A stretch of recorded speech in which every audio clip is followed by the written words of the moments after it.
dizaine de fondateurs qui font littéralement des couilles en or, alors que ces bonhommes ne savent pas coder, et alors que ces bonhommes n'investissent pas le moindre sou en ads. Art Workout, qui fait 200K de MRR, avec 500 000 de téléchargements, et l'app a été créée en 2021, et c'est juste pour apprendre à dessiner.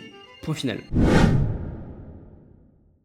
Bon Alex, il faut absolument que je te parle de quelque chose. Tu me connais, je suis un peu un geek lorsque je tombe sur une tendance où je me dis que y a une sorte de wow effect qui se crée en moi. Et ben je creuse et je suis tombé sur une mine d'or. Il y a eu la vague du dropshipping, il y a eu la vague de l'infoproduit, du coaching, il y a eu la vague des NFT, il y a eu la vague des agences. Maintenant Alex, il y a la vague des applications mobiles B2C. Et là, tu vas me dire, what the fuck, une ad B2B, enfin B2C, ça demande des compétences tech, il y a une barrière à l'entrée de dingue, c'est impossible, il faut lever des fonds, ça marche pas, c'est trop compliqué, les coûts d'acquisition sont trop hauts. Que nenni, Alex, que nenni. Je suis tombé sur une dizaine de fondateurs européens et américains qui font littéralement des couilles en or. On parle de millions et de millions et de millions d'euros de chiffre d'affaires, alors que ces bonhommes ne savent pas coder, et alors que ces bonhommes n'investissent pas le moindre sou en ads. C'est totalement renversant, et j'ai envie qu'on en parle aujourd'hui. Alors déjà, est-ce que tu as entendu parler de cette tendance ou pas? Ou est-ce que je fais un débrief global de ce qui se passe? Alors, déjà, on en a parlé il y a 2 semaines, je crois, dans le podcast avec Maxime Blondel, sans doute. Blondel, Ouais. qui nous disait que justement, lui, il se mettait sur un studio pour lancer des apps un peu consumer et tout ça. Donc, bon, là, on en a entendu parler une première fois. Et puis oui, alors je sais pas exactement à quoi on va faire référence parce que, enfin, il y a plusieurs sous-domaines. Mais oui, j'en entends de plus en plus parler. Bon, sur la tech, je vois bien comment on règle le problème. Et c'est pas, pour moi, c'est pas un truc qui est complètement nouveau, c'est juste un truc qui s'accélère et qui commence vraiment à émerger. Mais depuis quelques années, moi je dirais depuis 2021, tu vois, il y a eu les vagues no code, low code, puis maintenant assisté par IA qui rend le truc encore plus simple. Mais je trouve que c'est une thématique. En fait, c'est la même thématique qu'on évoque souvent, c'est la thématique de je fais chuter les barrières à l'entrée. La thématique générale, c'est celle-là, c'est d'enlever les barrières à l'entrée et de se dire, bah, on est capable, sans barrière à l'entrée, de développer des business qui, du coup, vont très vite, monétisent très vite. Et ça, je trouve que c'est vraiment, de toute façon, un trend fondamental. Avec le dropshipping, ce qu'on a fait, c'est juste enlever les barrières à l'entrée du e-commerce, quoi. Et puis après, ce qu'on a fait avec les agences, c'est enlever la barrière à l'entrée du réseau, parce qu'on est capable de faire du personal branding, du machin, des trucs. Et donc, petit à petit, tu vois, t'enlèves les barrières à l'entrée. Et je pense que là, tu vois, c'est vraiment... Tu vois, Ouais. ce qui est fascinant, c'est que c'est pas juste à des barrières à l'entrée qui tombent. J'ai l'impression qu'il y a toutes les barrières à l'entrée qui tombent en même temps. Tu l'as très bien rappelé avec le dropshipping, c'est bon bah c'est très simple. En quelques clics, vous êtes broché à du AliExpress et vous pouvez livrer AliExpress plus au berlot d'ailleurs à l'époque, et vous pouvez livrer n'importe où dans le monde. Mais en même temps, il y a eu Shopify qui est arrivé. C'est ça aussi qui a permis de démocratiser le dropshipping. Donc c'est pas juste un événement, c'est une succession d'événements qui a permis d'arriver à cette situation. Et là, avec les applications mobiles, c'est la même chose. Alors certes, il y avait des outils no-code hier, mais là, on arrive sur des outils qui sont... c'est à la fois des outils de no-code, mais c'est pas vraiment du drag and drop. C'est pas vraiment on prend un truc, un bloc, et puis un peu comme un site Wix. C'est vraiment, on explique son application en quelques prompts sur du cursor.i ou Lovable, sa jumelle européenne, qui d'ailleurs est montée aux 20 millions d'ARR en espace de 3 mois. Là. Assez remarquable. Donc il y a ça, et puis surtout... Attends, c'est pas 60 même? C'est 20? Non, pas encore. Ok. Je croyais que c'était 60. Okay. Cursor, c'était plus de 100 millions en 12 mois, mais Lovable, ouais. Je crois qu'ils sont à 30 millions. Là. Ok. Mais donc il y a ce côté technologique, donc ça nous permet de développer des apps vraiment sur mesure qui correspondent totalement à nos attentes. Et puis derrière, il y a aussi l'acquisition organique massive à un prix extrêmement dérisoire qui est arrivé avec les shorts et avec l'explosion de TikTok aujourd'hui. Pourtant TikTok n'est pas nouveau, tu me diras, mais j'ai l'impression que c'est vraiment c'est la combinaison de ces deux éléments-là qui ont permis justement d'amener cette énorme tendance. Et donc ça ressemble à quoi? Ça ressemble à des Blake Anderson, qui arrive, je sais pas quel âge il a, mais je crois qu'il a moins de 20 ans. Il a créé 3 apps mobiles, dont 2 qui ont cartonné, une qui s'appelle Umax, qui permet en gros de faire un diagnostic de son visage et ensuite d'avoir des conseils pour être plus beau, et une seconde app qui s'appelle cal.ai. Ça, je l'ai pas testé, mais je crois que c'est une app pour compter ses calories, savoir à peu près ce qu'on mange. Et il dépasse les 1 million de dollars par mois, de chiffre d'affaires avec ces 2 apps, 100% organique, sans aucune ads. Et le mec, d'après ce qu'il dit, ne savait pas du tout coder. Il a tout fait de base via IA, ce qui est absolument délirant. Mais il n'y a pas que ça. Lorsqu'on creuse un peu, je vais vous donner quelques exemples, mais il y en a une centaine. On tombe sur un Art Workout qui fait 200K de MRR avec 500 000 de téléchargements, plus de 200 millions de vues sur plus de 20 comptes TikTok. D'ailleurs, ça on en reparlera, c'est une stratégie qui est assez redoutable. Et l'app a été créée en 2021 et c'est juste pour apprendre à dessiner. Point final. 200K de MRR. 200 millions de vues sur 20 comptes TikTok. Je ne suis pas allé regarder au niveau des ads, mais à mon avis, ils ne doivent pas énormément pousser en ads, ça doit être principalement de l'organique.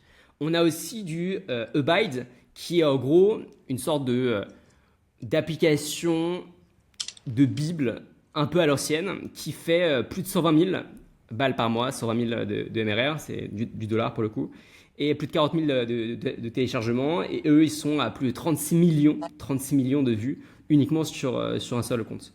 Puis il y en a une petite troisième que j'ai vue qui s'appelle iPeak, alors beaucoup moins gros celle-ci, qui a à peu près une centaine de millions de vues sur TikTok, a dépassé les dizaines de milliers de téléchargements par mois, et je crois qu'ils ont dépassé les 10 000 de dollars par mois de MRR aussi.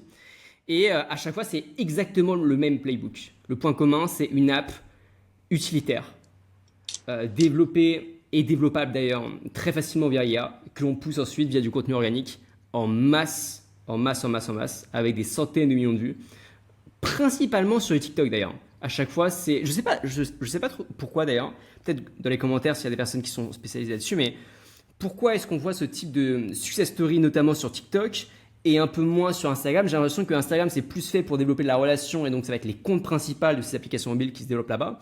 Là où sur du TikTok, ça va être uniquement de l'acquisition farming où ils vont essayer de tester plein de trucs, d'envoyer toute leur merde sur TikTok et finalement si ça prend pas, ça prend pas, c'est pas grave, on s'en fiche parce que le vrai compte se trouve ailleurs. Je trouve ça personnellement délirant. On en discutait avec Clément hier dans le stand-up, où il nous a raconté qu'il y avait une cadre sup dans une très grosse boîte qui travaillait non-stop, 15 heures par jour, avec un niveau de stress énorme, avec des réunions dans son agenda chronométré à 15 minutes près, et qui travaillait autant parce qu'il y avait une promesse de gain de 4 millions en bonus d'ici 4 ans, s'il atteignait certains résultats. Et à côté de ça, t'as des petits jeunes qui font les mêmes sous, voire même beaucoup plus, sans savoir coder, en acquisition uniquement organique, et très certainement aussi sans ce niveau de stress. Et ce que disait Clément, c'est que, en fait, notre génération, nous vivons dans un monde totalement parallèle. Ce sont des choses qui ne sont pas même conceptualisables par toutes ces personnes qui aujourd'hui vivent dans les grands groupes et qui sont même à un niveau de responsabilité et de fonction très élevé. C'est clair. Non, mais c'est clair. C'est sûr qu'aujourd'hui, on vit dans un monde où, si tu veux, en fait, t'abaisses les barrières, donc les règles disparaissent, et donc les règles de revenus et de potentiel de gain disparaissent avec.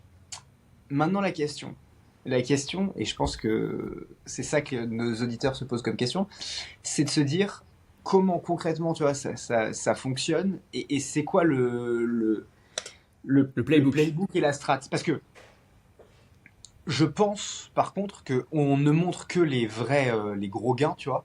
Je sais pas à combien, tu vois, se plantent sur le chemin. Énormément, bien sûr. Ouais, ça va être une cata entre guillemets, mais après, à la limite, on s'en fiche. 2 jours. Oui, ça. En fait, à la limite, on s'en fiche parce que dans le playbook qu'on va développer juste après, les pertes sont minimes finalement. C'est une perte de temps, une perte d'argent. La perte d'argent est très très minime. Les types, dans tous les cas, ils n'ont pas de thunes de base. Ils n'ont pas de thunes et avec l'IA, ça leur permet d'éviter d'avoir à chercher un développeur.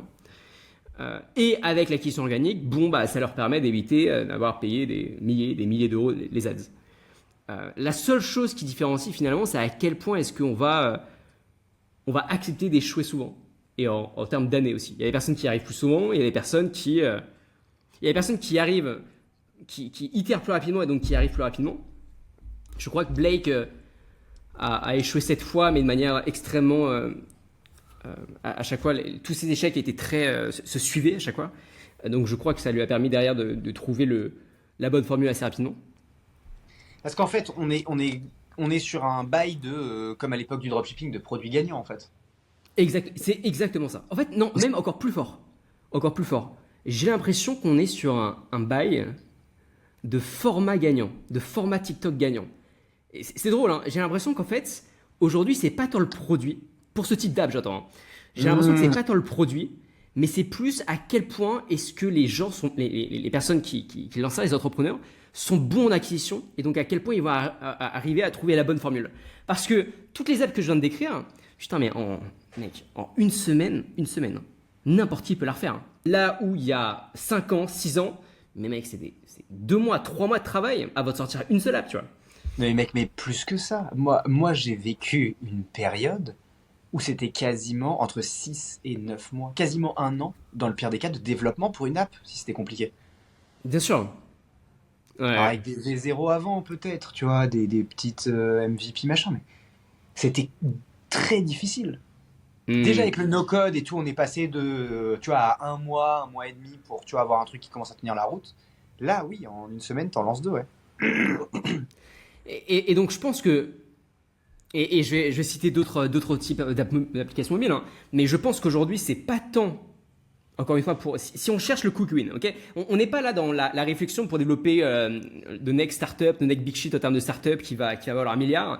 Je parle de lancer un. C'est comme si on parle de boutique dropshipping où on cherche le one shot, on cherche le million le plus rapidement possible. Si on est dans Ouais. cette optique-là, pas forcément dans une optique de relation, de grosse rétention client, je pense que le produit, à la limite, on s'en fiche. C'est uniquement à quel point on va réussir à avoir une capacité d'acquisition élevée. Et donc à quel point est-ce qu'on va réussir à trouver le bon format d'acquisition. Sur TikTok. Et ce qui est fascinant, c'est qu'il y a plein d'apps là qui se sont rendus compte de ça. Il y a CoupleJoy. Est-ce que tu connais l'application CoupleJoy? Ça, je connais pas, non. Enfin, Je ne je connaissais pas non plus et en fait elle est beaucoup plus connue que ce que je pense parce qu'un bon ami m'a dit qu'il utilisait cette application avant que je lui partage un rapport détaillé sur l'application. Et CoupleJoy, mec, c'est une app qui existe depuis 2021. Et en gros, c'est une application pour les couples qui vivent dans une relation longue distance. Ah ouais. Ouais. Ils ont itéré, ils n'ont pas eu tout réussi, ils ont essayé des ads, ça n'a pas marché, etc. Et ils ont décollé en 2024. 2 ans, 3 ans après leur lancement. Ils ont décollé en 2024 et plus précisément, ils ont décollé en 60 jours. En 60 jours, en 2024, ils ont décollé. Qu'est-ce qui a fait qu'ils ont décollé, mec? Du TikTok. Ils ont commencé à publier sur TikTok et ça a explosé. Et pour les personnes qui nous écoutent, on peut rentrer dans les détails sur le playbook qu'ils ont utilisé, qui était absolument redoutable. En fait, ils se sont dit quoi? Ils se sont dit, sur TikTok, l'acquisition organique se fait uniquement via l'algorithme. Les abonnés ne servent plus à rien. Donc, on va commencer par créer 6 comptes. 6 comptes fantômes. Sur les 6 comptes, on va mettre 4 comptes 100% faceless, c'est-à-dire sans que personne ne montre son visage, et 2 comptes avec des têtes, quoi, des représentants, des gourous, si tu veux, qui vont montrer leur tête et montrer leur visage. Et faire des vidéos. Ils ont balancé tous les jours 5 à 6 vidéos avec des formats différents. Ils ont itéré encore. Jusqu'à trouver un ou deux formats winners. On pourra revenir sur les formats winners juste après. Une fois qu'ils ont trouvé les formats winners, ils ont juste dupliqué ces formats sur tous les comptes. Sur les comptes faceless et sur les comptes gourou. Une fois que ça a marché, ils ont dupliqué les comptes gourou et les comptes faceless qui marchaient bien dans toutes les langues. Et ils ont continué à pusher. Une fois qu'ils ont trouvé les formats winners aussi, ils ont fait appel à des influenceurs en leur demandant, vous allez juste copier-coller cette vidéo. C'est tout. On ne veut rien d'autre.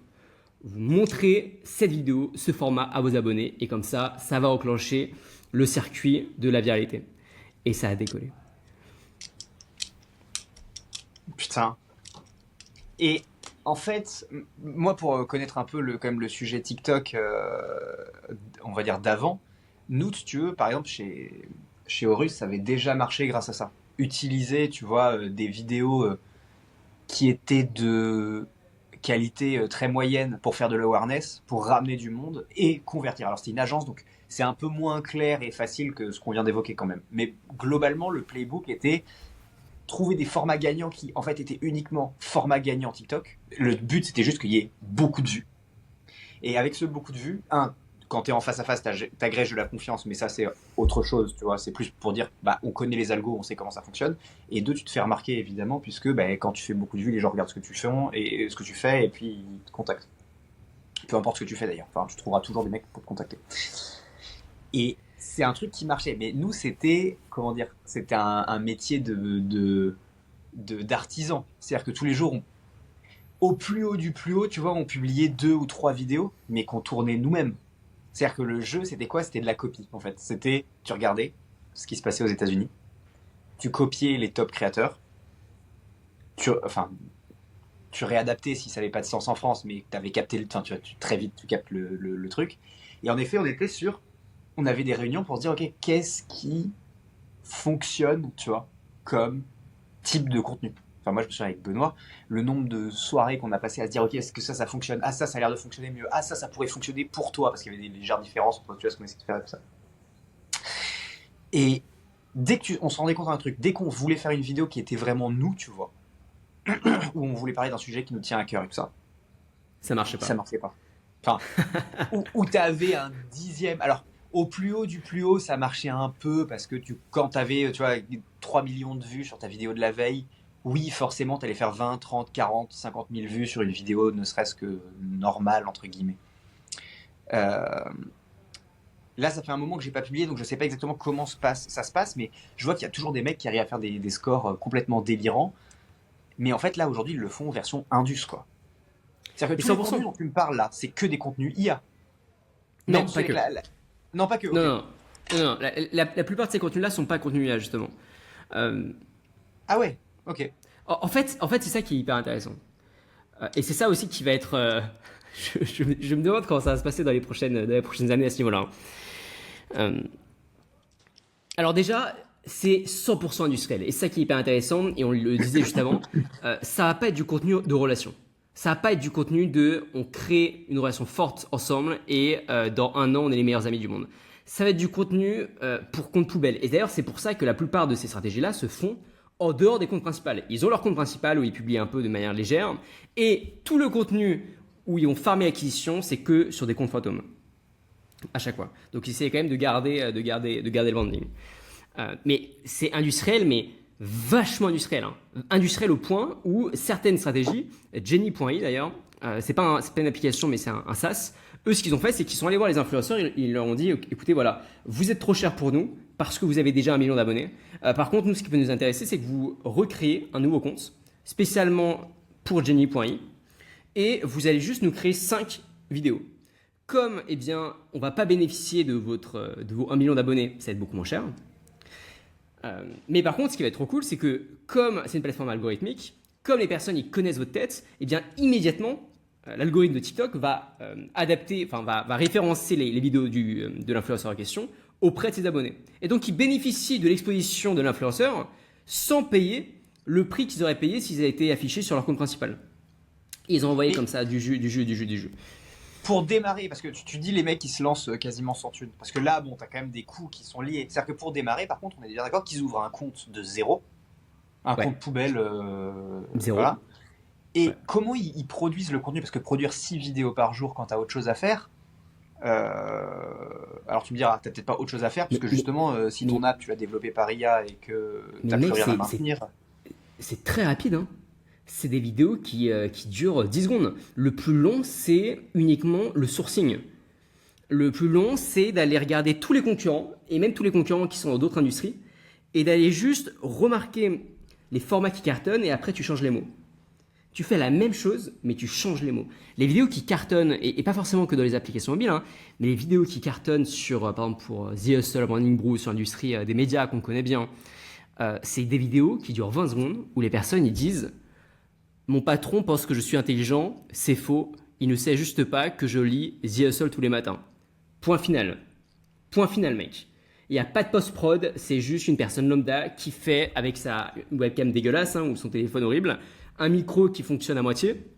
Et c'est tout. Aucun montage, rien mec. Et donc ces vidéos comme ça, mais t'en fais à la pelle extrêmement rapidement. Et encore, c'est ce que tu disais tout à l'heure, là on parle d'humain. On parle d'humain.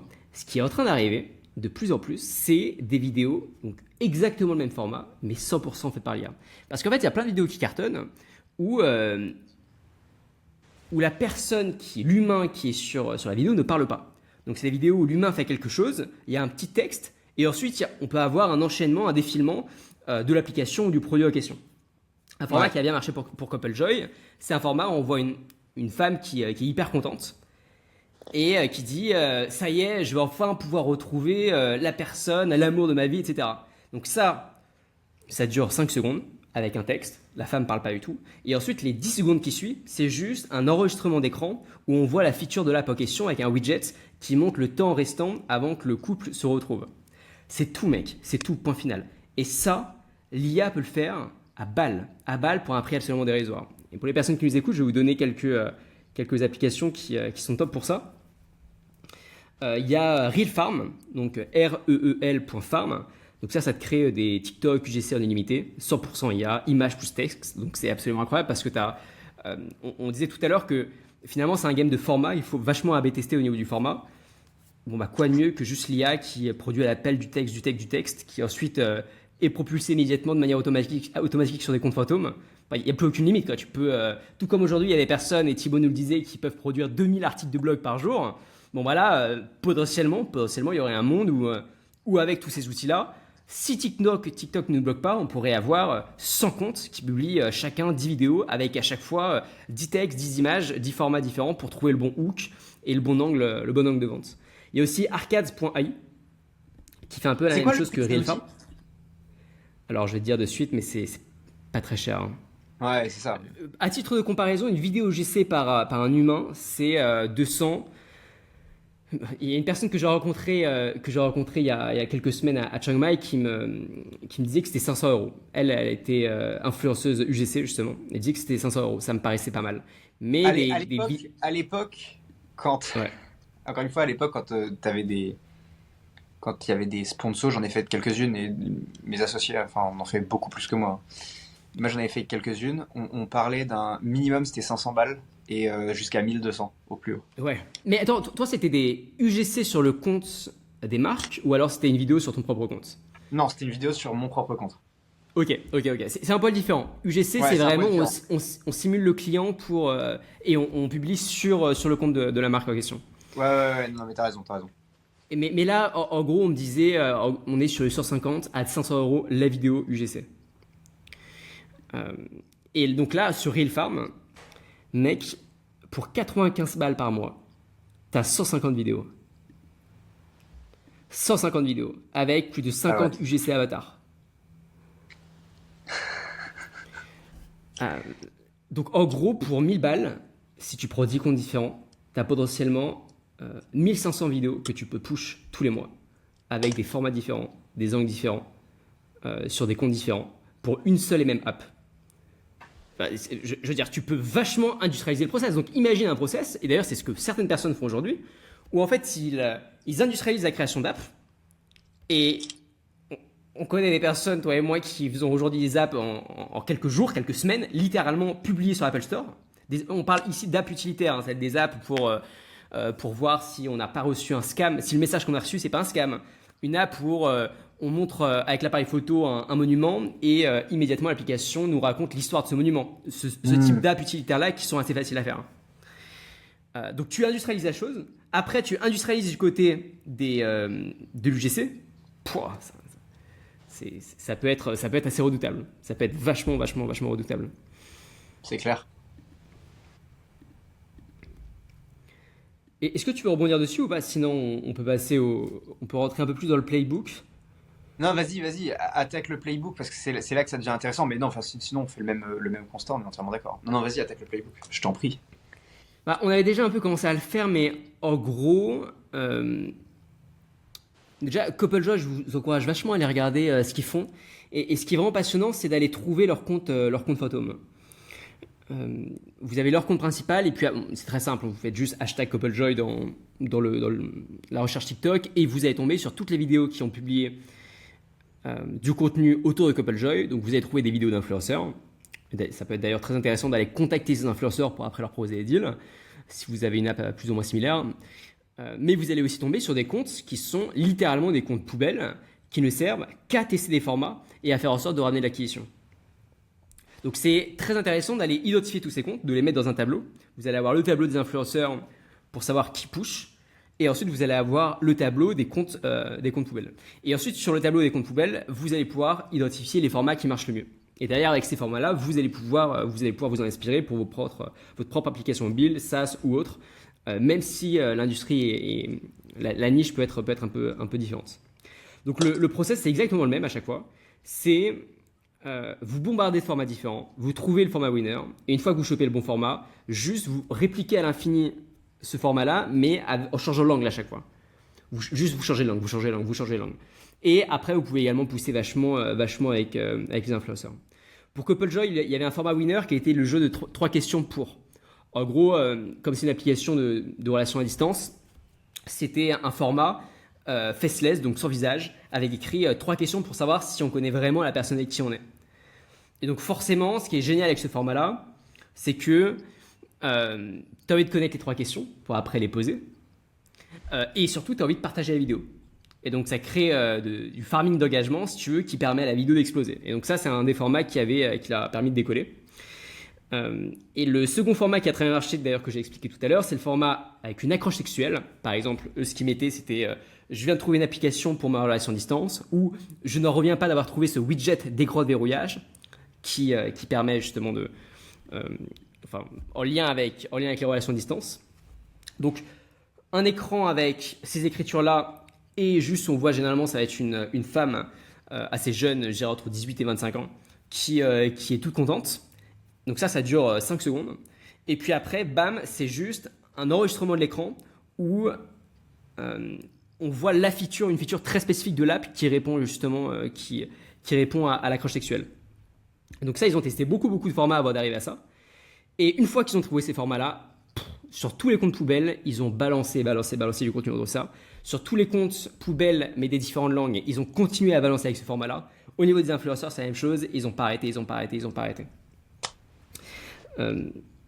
C'est assez incroyable. Mais par contre, ça prouve un truc. Enfin, c'est aussi une discussion qu'on a quasiment depuis le début du podcast, mais de se dire, mec,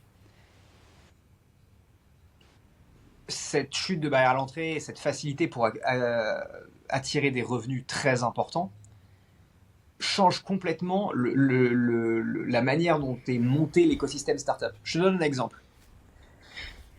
T'as un mec qui arrive à monter à 1 million par mois d'ARR. T'es d'accord avec moi que 1 million par mois, pardon, 1 million par mois de MRR, enfin 12 millions par an. Quoi.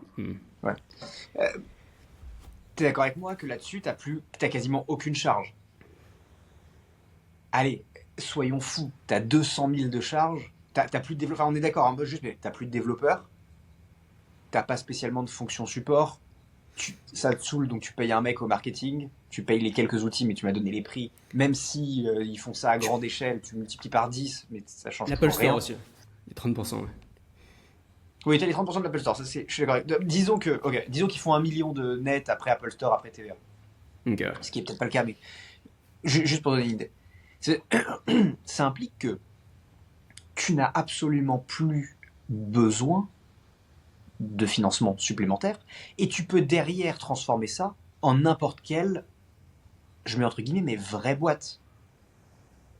Je veux dire, qu'est-ce qui t'empêche demain, tu as un truc sur plus ou moins la santé, qu'est-ce qui t'empêche demain de lancer une app de méditation, toi, et en fait tu fais concurrence à Headspace, sauf que Headspace ils sont 3000 personnes, Headspace ils ont levé des centaines de millions, Headspace ils ont des investisseurs, des machins, des trucs, qu'est-ce qui t'empêche et peut-être qu'ils font je sais pas 100 millions ou 200 millions de CA par an, je sais pas combien ils font aujourd'hui, mais qu'est-ce qui t'empêche de les concurrencer? Une fois que tu es à 12 millions, après tu t'appliques le playbook, tu améliores un peu l'app avec du contenu, mais Enfin, tu vois, j'ai envie de te dire, et le fondateur, il est beaucoup plus riche que chez Headspace, où, si ça se trouve, il lui reste 2% de la boîte, quoi.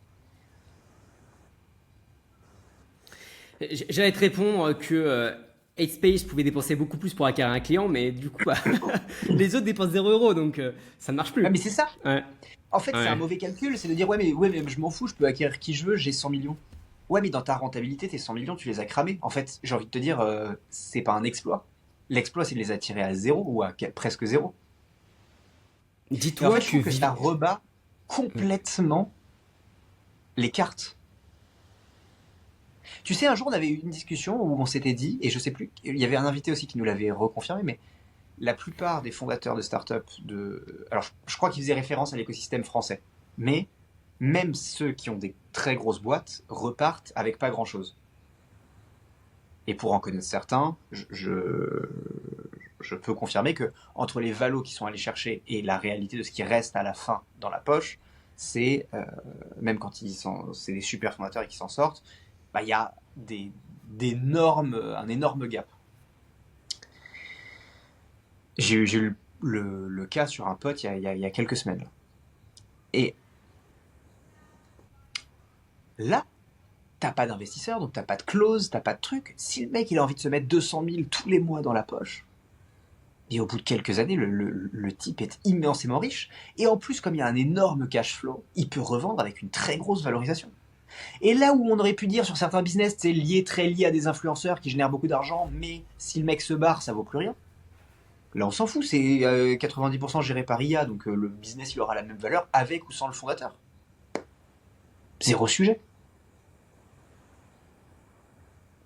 Quand il y a vraiment beaucoup de personal branding, ok, t'as un petit problème potentiellement de si je me barre, qu'est-ce qui se passe?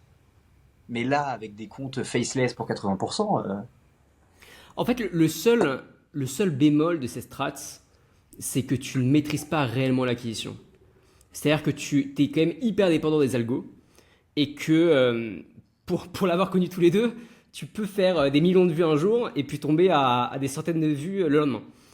Euh, ouais, ça c'est Tandis que clair. l'ADS, la Ouais. publicité, ça coûte cher, mais si tu mets 1 000 €, et à part s'il y a un changement d'algo énorme, mais en vrai, si tu mets 1 000 €, tu sais à peu près combien est-ce que tu vas gagner à la fin du mois. Et donc, à une croissance qui est quand même vachement pérenne.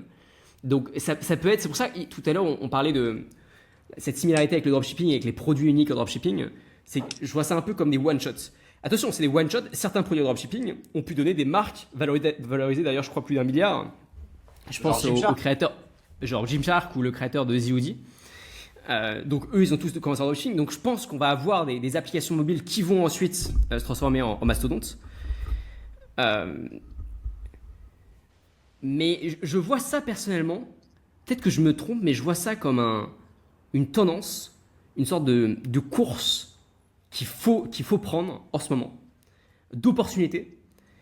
Euh, mais je sais pas si ça va être la foire à la saucisse encore pendant 10 ans sur des applications mobiles que n'importe qui peut shipper avec derrière une acquisition organique aussi simple. Ou enfin, Moi, ce que quelle que soit la variable qui change, ça peut être une variable du type il y a de plus en plus de personnes. Si demain tu as des IA qui matraquent le contenu organique TikTok, forcément le temps d'attention il va être énormément challengé. Et donc forcément faire des vues aussi facilement à plusieurs millions, ça va être beaucoup plus compliqué. Donc, on peut imaginer aussi des changements de variables à ce niveau-là. c'est vrai, c'est vrai, c'est vrai. Mais on en revient au point que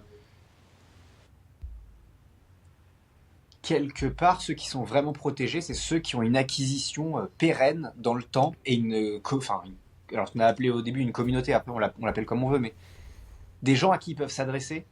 Et là, pour le coup, t'as un truc périn.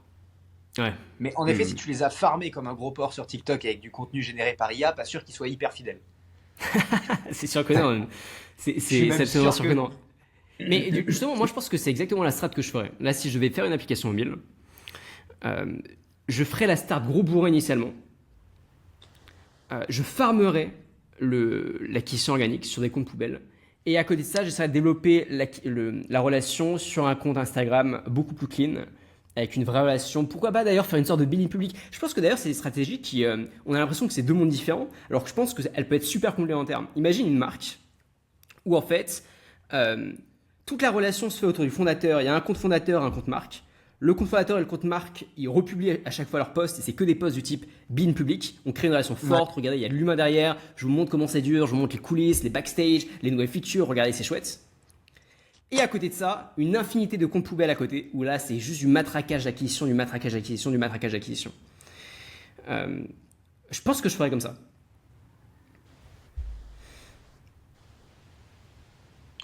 Je suis assez d'accord avec toi. Après, la seule truc, c'est je sais pas si ton build-in public, enfin, ou peu importe comment tu l'appelles, mais ton personal branding, il met du temps vraiment à. Enfin, on l'a vécu tous les deux. Enfin, tu vois, c'est quand même pas le genre de truc qui se fait en 3 semaines. Est-ce que tu vas réussir à rattraper le fait que tu vois, ta communauté, ou en tout cas ta base user soit constituée à peut-être 95% de mecs farmés? Est-ce que tu auras un impact ou c'est une goutte tu as une goutte d'eau dans l'océan? Honnêtement, je pense pas que ce soit un problème parce que lorsque tu vois un mec parler d'une marque, ton premier réflexe c'est d'aller chercher la marque sur internet. Ouais. C'est pas forcément de dire je vais m'abonner à ce compte poubelle. Exemple tout bête, si tu vois un compte fan de Ronaldinho, est-ce que tu vas vouloir t'abonner à ce compte fan ou est-ce que tu vas vouloir t'abonner à Ronaldinho directement? Bah, tu vas te dire, c'est sympa le personnage, je vais aller voir, je vais avoir le truc. De 1. Ensuite, de 2, le building public peut être beaucoup plus rapide que ce qu'on pense en termes de viralité. Il y a plein d'exemples qui ont montré que des personnes qui arrivent à créer une histoire forte avec une communauté forte autour de leur projet, ça peut popper très vite. Alors après, est-ce que ça dure dans le temps? Est-ce qu'ils arrivent à maintenir la hype? C'est rare, mais le building public peut être viral à partir du moment où il est bien fait. Alors attends, et puis la troisième chose, c'est que à la limite, on s'en fout. On s'en fout parce que étape 1, on farme l'acquisition, c'est ce qu'on veut, valider un concept et faire de la thune.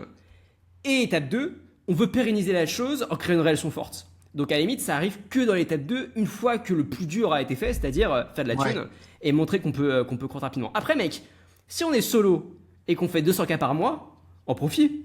Mais mec, là tu peux créer un personal branding de fou, t'as le temps, t'achètes des caméras de partout, tu construis quoi. T'es plus tranquille. Mais alors attends, dernière question dans ce cas-là, parce que tu m'as fait penser à un truc. C'est un poil, ça pourrait être un poil hors sujet, mais je pense que ça, tu vas voir. Qu'est-ce que tu penses du playbook où en fait tu utilises ces comptes de farming dégueulasses, voilà, pour non pas alimenter ton app directement, mais ton personal branding? C'est très fort. C'est exactement ce qu'a fait Andrew Tate. En gros. C'est comme ça que le mec est devenu aussi connu. Ah ouais, mais lui, c'est encore un autre jeu. Lui, il a convaincu les mecs qui payaient sa formation de republier parce que ça leur ferait du trafic. C'est ça, hein. Enfin, je connais pas bien la... En gros, oui. En effet, c'est un peu... C'est ce qu'avait fait aussi Tai Lopez à une époque. Ouais. Alors Tai Lopez, je sais pas. Très certainement, hein, mais je sais pas, je connais pas vraiment son histoire. Mais pour le coup, t'as raison sur Andrew Tate.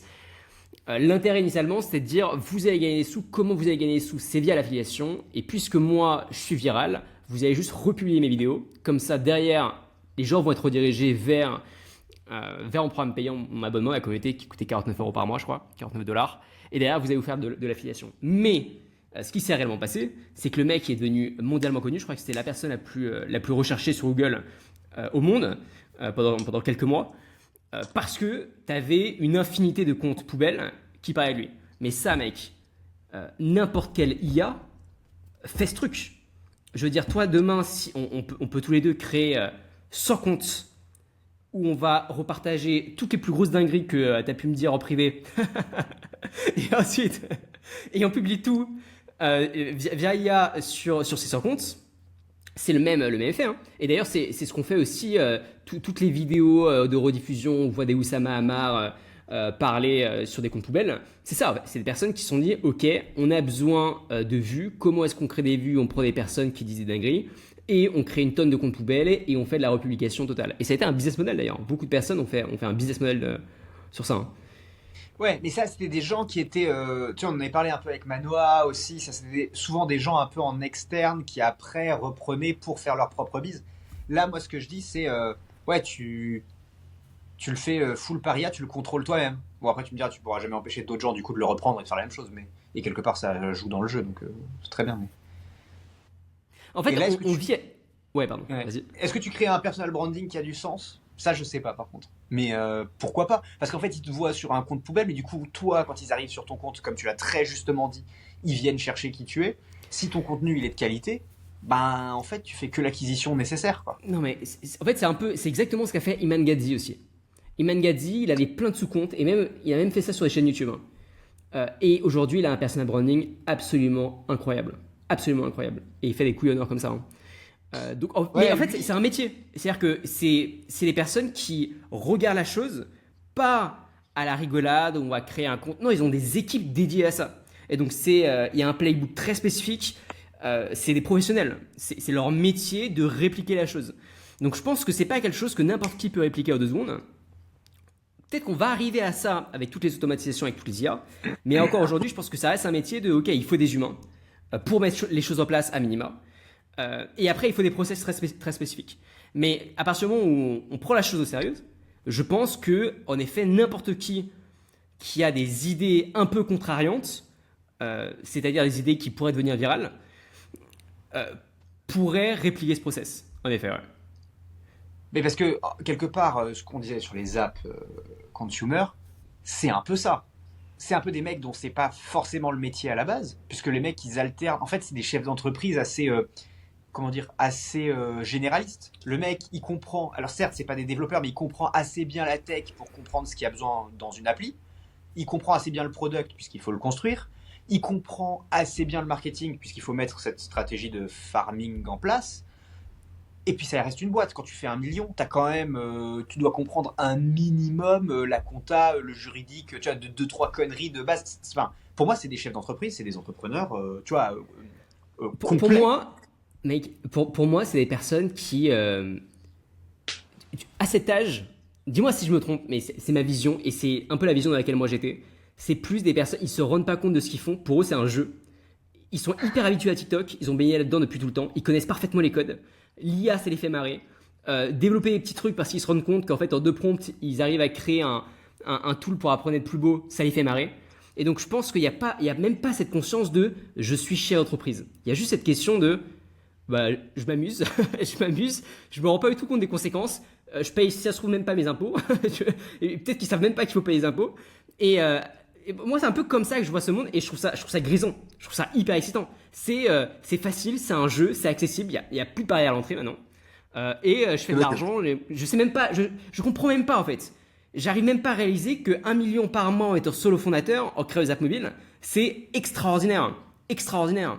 Et qu'il y a énormément de boîtes aujourd'hui qui font des dizaines de millions d'euros de chiffre d'affaires annuel, qui font très certainement moins de profit, avec 10 fois plus d'emmerdes et où les fondateurs, ils ont 10% de la boîte, quoi. Mais mec, mais c'est certain. Mais combien de boîtes, combien de boîtes ont des profits soit extrêmement faibles, soit n'en font pas, tout simplement, alors qu'ils font énormément de chiffre d'affaires. Enfin, c'est monnaie courante, si tu veux. Enfin, là, on est vraiment sur un modèle. Si tout le monde est purement un agent rationnel, économiquement parlant, euh, personne d'autre ne fait quelque chose d'autre que ce que tu dis là. Enfin, encore une fois, il faudrait voir les comptes exacts, il faudrait voir les vraies marges et tout ça, mais je vois pas comment tu peux avoir plus de. Enfin, sur 1 million, je vois pas comment tu as. Enfin, encore une fois, bon, t'enlèves Apple, t'enlèves machin, mais sur ce qui reste après ça, je vois pas comment tu peux avoir plus de 10 ou 20% de dépenses. Je te propose d'enchaîner, Ouais, là, sur les quelques minutes avant la fin, sur des idées d'app. J'en ai quelques-unes, tu me dis ce que tu en penses. Et si tu en as qui ouais, viennent en même temps, tu les balances, ok?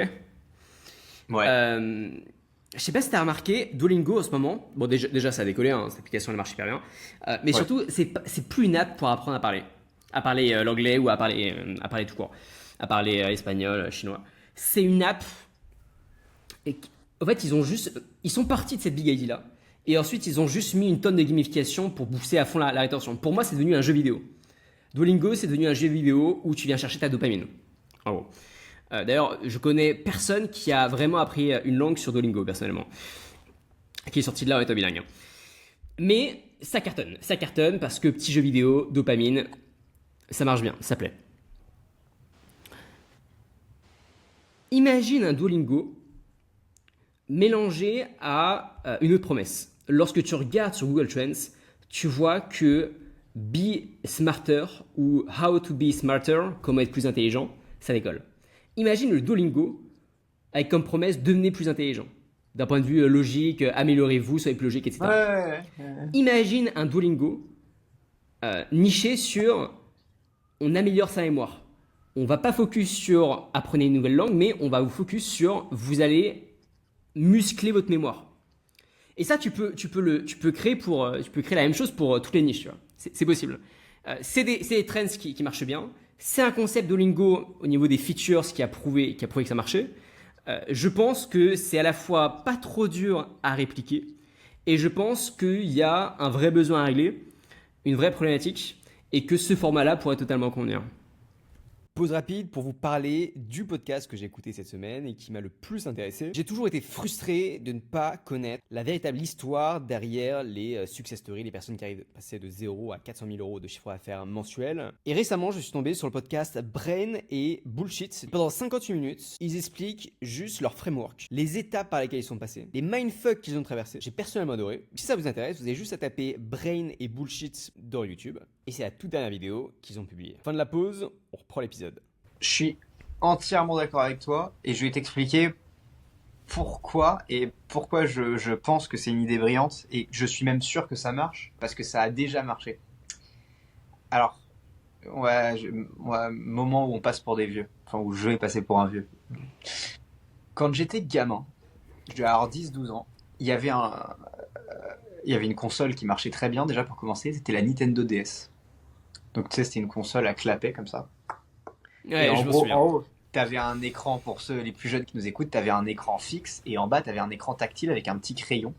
Et donc tu jouais, enfin comme une Game Boy avant, où donc t'avais des boutons en dur, en plastique, et au milieu un écran tactile où tu pouvais faire des trucs. Un des jeux qui s'est le mieux vendu sur cette console, et que j'ai eu à l'époque, c'était un jeu pour augmenter son QI. Je ne sais plus, c'était genre... Le nom, c'était les tests du docteur, un nom japonais, tu vois. Je ne sais plus exactement le nom du jeu, on le retrouvera, on le mettra en commentaire s'il faut ou quoi, mais c'était un jeu qui a cartonné, qui a fait partie des jeux les plus vendus de la console. Et là où Nintendo avait, parce que évidemment Nintendo DS est édité par Nintendo, avait joué un coup de maître, un peu comme il l'avait fait avec Wii Sport et tout ça là, c'était de taper le casual gamer, tu vois, qui a entre 25 et jusqu'à 60 ans, c'est pas grave. Et même ils étaient allés chercher les personnes plus âgées en disant ouais mais comme ça tu vas pas, comment dire, tu vas pas perdre, tu sais, tes moyens cognitifs, lutter contre Alzheimer, tout ce que tu veux, tu vois, tout sans le dire comme ça, hein, c'était pas un device médical, mais et en fait, ils avaient réussi. Il y avait des gens de 12 ans qui y jouaient pour devenir plus intelligents et être meilleurs à l'école, et des gens de 80 ans qui y jouaient pour ne pas perdre leur capacité cognitive. Moi, je me souviens, ma grand-mère, qui n'a jamais joué aux jeux vidéo de toute sa vie, a acheté une Nintendo DS et a acheté ce jeu. Et elle a acheté les éditions d'après. Elle n'a jamais acheté un autre jeu que celui-là. Jamais. C'est le programme d'entraînement cérébral du docteur Kawashima. C'est ça ou pas? Exactement. C'est Ok. exactement ça. Et il Ok. y avait des 2, des 3, en gros, des extensions du truc, tu vois. Et le truc a cartonné, et je te dis, ils ont touché tout le monde. Donc oui, c'est certain qu'un Duolingo pour être plus intelligent, je suis même étonné que ça n'existe pas déjà. À mon Les mecs, avis, ça doit exister, à mon avis. Mais j'ai pas trop. Après, est-ce que tu peux les prendre de court en disant, tu vois, avec des grosses promesses de gros bourrins? Mais dans tous les cas, en fait, ce qui est génial, c'est qu'un cal.ai, mec, des applications pour calculer ses calories dans ce qu'on mange, ça existe depuis 10 ans, hein, depuis la création d'Apple Oui, Store, bien j'ai sûr, l'impression bien que c'est le sûr. genre de truc qui existe. Donc je pense que quoi qu'il arrive, même s'il y a des concurrents, je pense que ça pourrait hyper bien marcher. Dans tous les... En fait, ce qu'on s'est dit, la leçon de ça, c'est que finalement, c'est pas... Et leçon plus large, un truc que j'ai remarqué aussi, qui peut paraître extrêmement bateau, mais on a tendance à penser que on doit soit se différencier par l'idée, soit se différencier par l'angle par lequel on va prendre l'idée. C'est-à-dire, ou alors par le design, genre de choses, mais il y a vraiment cette idée de on se différencie par le produit. Ce que j'ai remarqué, mec, c'est qu'en fait, on est rentré dans l'ère de la différenciation par l'acquisition aussi. Le concept de time left, ça existe depuis 10 ans. Depuis 10 ans, il existe des plateformes en ligne, des sites en ligne pour matcher des personnes et faire en sorte que ces personnes puissent aller déjeuner ensemble. Mais Ils ont décollé. Vas-y.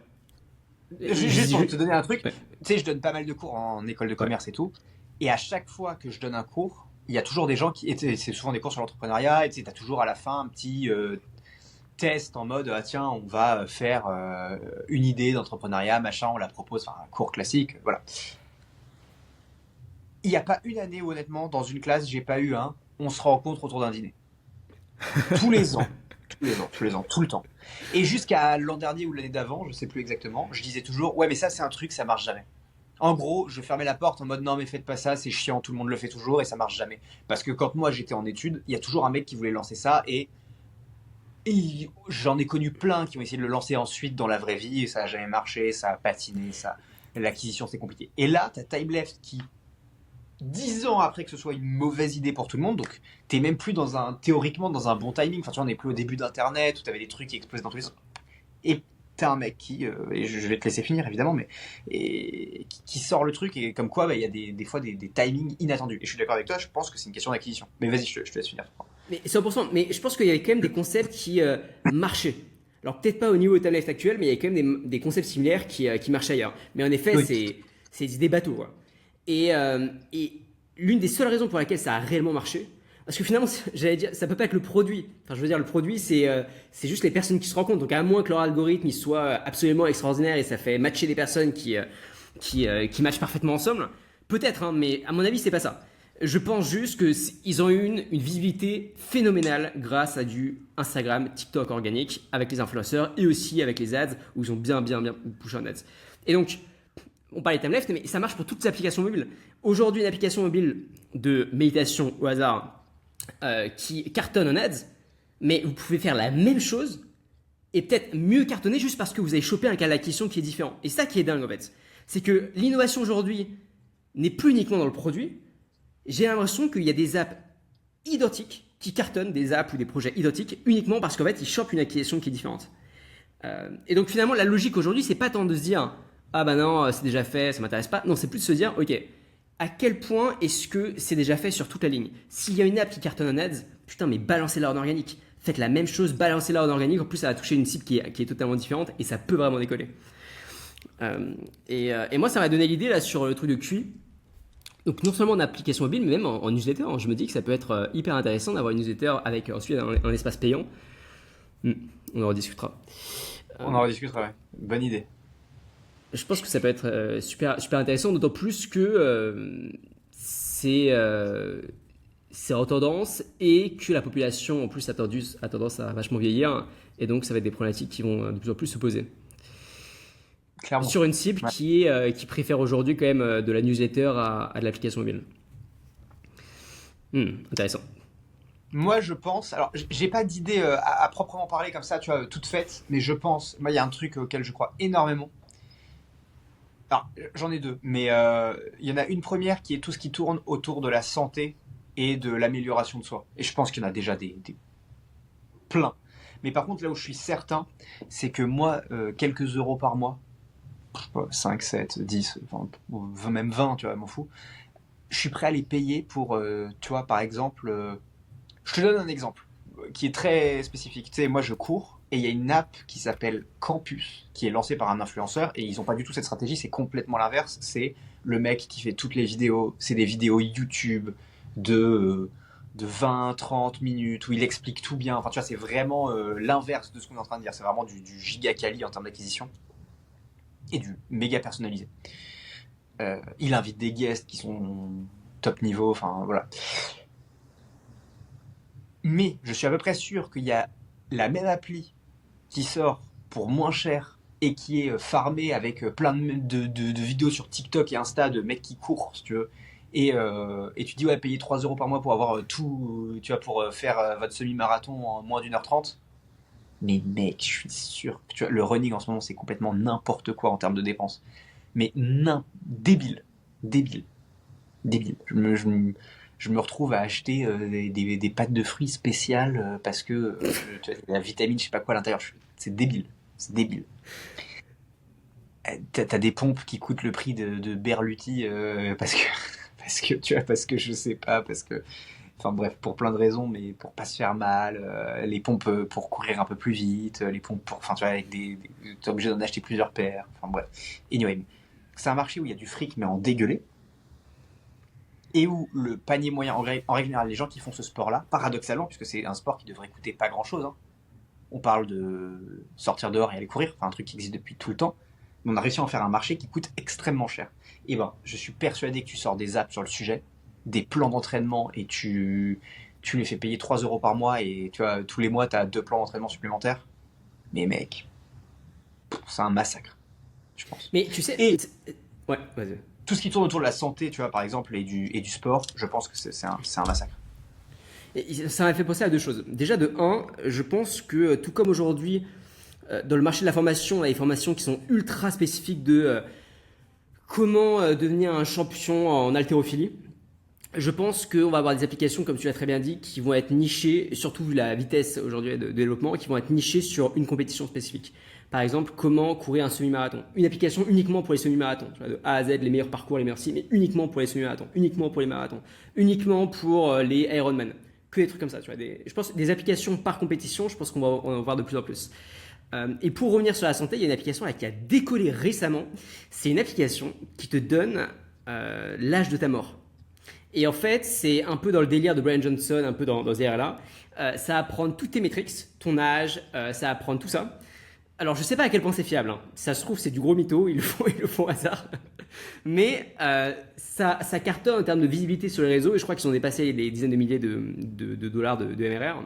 Et donc, en effet, je pense que tout ce qui est autour de la longévité, du sport, plus ou moins niché, ça cartonne. Et dans les idées d'applications mobiles, je pense que ça peut être très intéressant de réfléchir non pas en termes de niche, enfin non pas en termes de niche large, en mode je vais créer une application de musculation, je vais créer une application de méditation, mais en termes d'ultra niche qu'on va essayer qu'on va essayer de faire vachement grossir avec du format organique viral. Ultra niche, comme ce qu'on vient de dire, une application sur une compétition, une application sur un style de méditation, une application sur un truc très spécifique dans la longévité. Par exemple, savoir quand est-ce qu'on va mourir. Peut-être une application de méditation spécifique pour dormir. Vous tapez méditation du sommeil, en termes de mots-clés, ça décolle sur les réseaux. Peut-être une application très spécifique de méditation pour dormir, ça pourrait marcher. Une application très spécifique pour se réveiller avec de l'énergie, peut-être que ça peut aussi marcher. Moi, je dirais que de toute façon, tous les gros sujets de société vont marcher dans cette niche-là. Et dans les gros sujets de société, tu as en effet des sous-niches, je suis d'accord avec toi. Par exemple, aussi la détox. Comment arrêter de passer sa soirée sur détox digital. Mec, mais ça, je sais, je suis certain que c'est un vrai marché. Enfin, il y a de plus en plus de psychologues, d'apps. Tu sens que ça décolle complètement. Je pense que ces gros sujets de société, tu prends une sous-niche dans le gros sujet de société, t'es sûr d'avoir du trafic. T'es certain. Ouais, 100%. Et je vais te faire une prévision. Ma prévision, c'est que The Next Big Shit, ça va peut-être pas être les apps utilitaires qui le sont actuellement. C'est actuellement The Next Big Shit, les apps utilitaires, et très certainement que ça va le rester pendant encore un an. Je pense que les prochaines apps à décoller, mec, on va retourner aux réseaux sociaux. Je sais pas si tu te souviens de ça, mais à notre époque, tous les étudiants qui rêvaient de créer une startup ont rêvé de créer le prochain Facebook. Personne n'y est arrivé, mais il y a eu énormément de tentatives et ceux qui ont réussi ont bien réussi. Enfin, ceux qui ont réussi. Ceux qui ont réussi, mec, tu les comptes honnêtement sur les doigts de la main. Non, mais il y a quand même des apps. Attention, il y a quand même des apps sociales qui comptent pas des milliards d'utilisateurs, mais qui comptent des centaines, 300, 400, 500 000 utilisateurs. Des apps de vidéos sociales. Il y a quand même, en fait, il faut faire attention. Il y a les apps sociales que tout le monde utilise, et puis après, il y a les apps sociales qui ont quand même des centaines de milliers d'utilisateurs, qui valent pas des milliards, mais qui génèrent quand même de la thune avec quand même de l'engagement. Non, oui, pardon, parce que tu disais le prochain Facebook. Donc le prochain Facebook, enfin, pour moi, il y a eu, tu vois, il y a eu Snapchat après, Biril, et il y a eu TikTok. Ouais, totalement. Pas sur les honnêtes, fin, tu vois. Non, il y a eu Twitter, et t'as eu. Tu peux retrouver. Twitter, oui. Oh, ok, non, pardon, excuse-moi. Parce que quand les gens voulaient créer le nouveau Facebook, on était déjà en 2015-2016. T'avais déjà Twitter, C'est t'avais vrai. déjà... Tu vois, Pas tout faux. cela avait déjà explosé. J'ai envie de Mais te dire, même Snapchat avait déjà explosé. ce que je veux dire par là, c'est que il y a une hype là qui se déplace vers les apps utilitaires. Parce que Ouais. on a réussi, parce qu'il y a eu des barrières à l'entrée qui se sont effondrées. Est-ce qu'il n'y aurait pas un monde d'ici 2 ans où d'une manière ou d'une autre, les apps type de relations autour type réseau social, on arrive à faire baisser certaines barrières à l'entrée pour justement créer Bah, euh, le problème, c'est une ton effet, c'est le fameux effet de réseau. effet Tu de sais, réseau. enfin, Effet de réseau, ouais. ça, on en a parlé. Enfin, l'effet de réseau, où là, ça, pour le craquer, c'est encore un autre sujet, quand même. L'avantage de l'app utilitaire, c'est que tu es seul face à ton app. Donc, tu gères ta consommation toi-même, t'en as besoin, tu l'utilises, t'en as moins besoin, tu l'utilises un peu moins, machin. Le problème, c'est que les apps sociales, le playbook a toujours été le même, et c'est ça qui le rend nickel, c'est que plus t'as de gens, plus t'as d'engagement, plus t'as de raisons d'y aller, plus t'as de contenu à consommer, plus, enfin, et nanana, nanana, enfin, on connaît le bail. C'est ça qui fait la force des apps utilitaires. Après, tu vois, il y a de plus en plus d'apps utilitaires qui deviennent sociales. Strava, tu vois, il y a plein d'apps. Il y a Strava, il y a une application de lecture Ouais. que je vois qui explose. Il y a aussi une plateforme pour les fans pour les cinéphiles, type réseau social aussi qui se développe. Ouais. Euh, En fait, donc, je vois quand même de plus en plus des réseaux sociaux de niche se développer.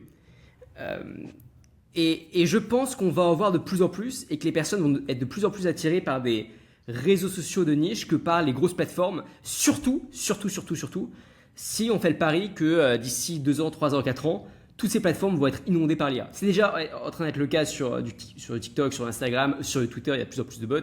Ça va pas forcément diminuer le taux d'engagement, mais il y a peut-être un monde où l'impact de l'IA est multiplié par 10. Les gens en ont marre. Ils veulent se retrouver sur des plateformes, réseaux sociaux un peu plus nichés. Pourquoi pas payants d'ailleurs à 2, 3, 4 euros par mois. Euh, on verra.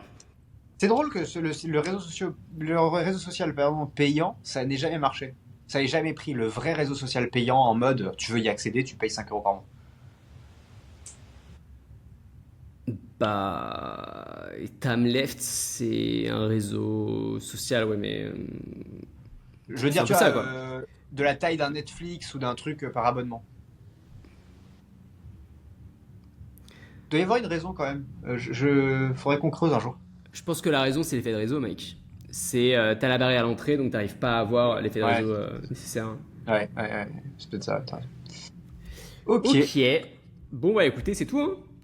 Dites-nous en Ouais. commentaire si vous avez aimé la vidéo, si vous voulez plus de vidéos aussi sur des idées de business, si ça vous plaît, si vous voulez qu'on en refasse d'autres, si vous avez des sujets qui peuvent vous intéresser, commentez, likez, abonnez-vous. Et puis aussi, abonnez-vous à la newsletter gratuite The Next Big Shit. On envoie tous les jours de l'actu business et tech. C'est vraiment top, très sympa. Donc allez-y si vous êtes curieux. Alex, à la semaine prochaine. Ouais, à la semaine prochaine.